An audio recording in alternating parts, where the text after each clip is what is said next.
I'm in Jerusalem, where the Israeli Prime Minister just wrapped up a news conference, his first in-person news conference during this war with Iran. He began by dismissing what he called the fake news that he's not alive. I'm alive, and you're all witnesses.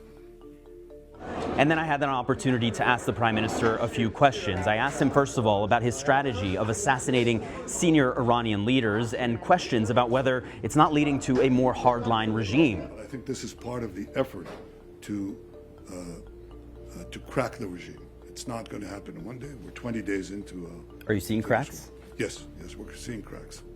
We're seeing cracks, and we're trying to propagate them as fast as we can. I also asked him about this new commitment that he's apparently made to President Trump, that he will no longer strike oil and natural gas facilities in Iran. The Prime Minister said that he had indeed made that commitment, and when I asked him whether or not that means he would stop the war if the president asked him to, should President Trump come to you one day and say oil prices are too high, it's time to end this war, will you listen to him? On that point, he would not say, but he did make clear that President Trump, in his view, is the leader of this campaign. He's the leader.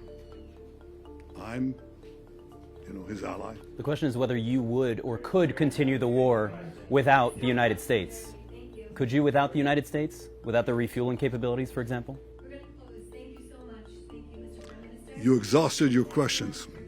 The Israeli Prime Minister also pushing back on any notion that Israel pushed the United States into this war. It was something that came up repeatedly over the course of this news conference.